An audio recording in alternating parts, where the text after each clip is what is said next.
আজি আমি মহামান্য উচ্চতম ন্যায়ালয়ৰ মুখ্য ন্যায়াধীশগৰাকীক এটা স্মাৰক পত্ৰৰ জৰিয়তে অসমৰ শেহতীয়া পৰিস্থিতি সম্পৰ্কে আমি অৱগত কৰিলোঁ।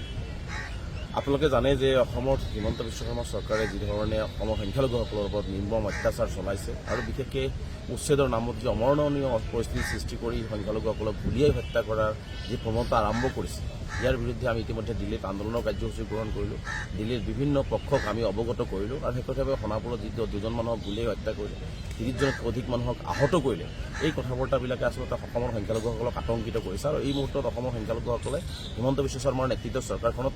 নিৰাপত্তাহীনতাত ভুগিছে। গতিকে আমি নিৰাপত্তাহীনতাত ভোগাৰ কাৰণে আজি নিৰাপত্তা বিচাৰি আজি মহামান্য উচ্চতম ন্যায়ালয়ৰ মুখ্য ন্যায়াধীশগৰাকীৰ ওচৰলৈ আমি আহিছোঁ আৰু আমি লিখিত আকাৰে আমাৰ স্মাৰকপত্ৰ আমি আজি জমা দিছোঁ। আমি আশাবাদী যে অসমৰ সংখ্যালঘু সমাজে আজি দীৰ্ঘদিনৰ পৰা হিমন্ত বিশ্ব চৰকাৰ অহাৰ পিছৰ পৰা যি ধৰণে যাযাবৰী জীৱন যাপন কৰি আছে, যি ধৰণে অন্যায় ভোগ কৰি আছে, যি ধৰণে পুলিচৰ গুলীত আমাৰ মানুহ নিহত হ'বলগীয়া হৈছে, যি ধৰণে মানুহক মুকলি আকাশৰ তললৈ উচ্ছেদৰ নামত ঠেলি দি পেলাই অত্যাচাৰ কৰা হৈছে, গতিকে আটাইবোৰ কথা আমি লিখিত আকাৰে জনাইছোঁ আৰু আশা কৰিম যে মহামান্য উচ্চতম ন্যায়ালয় যিহেতু আমি এইখন চৰকাৰৰ নেতৃত্বত নিৰাপদ নহয় আৰু নিৰাপত্তাহীনতাত আজি অসমৰ মুছলমানসকল বা সংখ্যালঘুসকল আজি ভুগিছে, গতিকে আমি মহামান্য উচ্চতম ন্যায়ালয়ৰ মুখ্য ন্যায়াধীশগৰাকীৰ পৰা আমি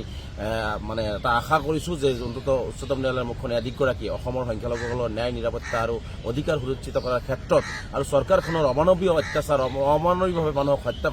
হত্যা কৰাৰ যি প্ৰৱণতা এইটো বন্ধ কৰাৰ কাৰণে এটা পদক্ষেপ গ্ৰহণ কৰিব। এই আশালৈ আমি আজি মহামান্য উচ্চতম ন্যায়ালয়ৰ মুখ্য ন্যায়াধীশগৰাকীক আজি স্মাৰকপত্ৰ প্ৰদান কৰিছোঁ আৰু আমি স্পষ্টকৈ জনাইছোঁ যে আমাৰ কথাখিনি ইতিমধ্যে আমি মহামান্য উচ্চতম ন্যায়ালয়ৰ মুখ্য ন্যায়াধীশগৰাকীকো জনালোঁ, আমি ৰাষ্ট্ৰীয় মানৱ অধিকাৰ আয়োগক জনালোঁ, মহিলা আয়োগক জনালোঁ, শিশু আয়োগক জনালোঁ আৰু সকলোকে জনাইছোঁ। বিভিন্ন ৰাজনৈতিক দলক আমি কথাখিনি অৱগত কৰাৰ চেষ্টা কৰিলোঁ আৰু ইয়াৰ পিছত আমি অসমত গৈ আমি অসমৰ ৰাইজৰ ন্যায় নিৰাপত্তাৰ কাৰণে আৰু অধিক গণতান্ত্ৰিকভাৱে আন্দোলনৰ কাৰ্যসূচী গ্ৰহণ কৰিম, কাৰণ আমি যিকোনো মূল্যৰ বিনিময়ত আমাৰ অধিকাৰখিনি আমাক লাগিব আৰু যি ধৰণে অন্যায় হিমন্ত বিশ্ব শৰ্মা চৰকাৰে কৰি আছে এইটো বন্ধ হ'ব লাগিব আৰু সংখ্যালঘুসকলৰ যি নিৰ্যাতন চলিছে এইটোও বন্ধ হ'ব লাগিব আৰু ইয়াৰ পৰিপ্ৰেক্ষিতত আমি অসমত গৈ পৰৱৰ্তী পৰ্যায়ত আৰু ব্যাপক গণ আন্দোলনৰ কাৰ্যসূচী বিভিন্ন ধৰণৰ কাৰ্যসূচী আমি গ্ৰহণ কৰিম।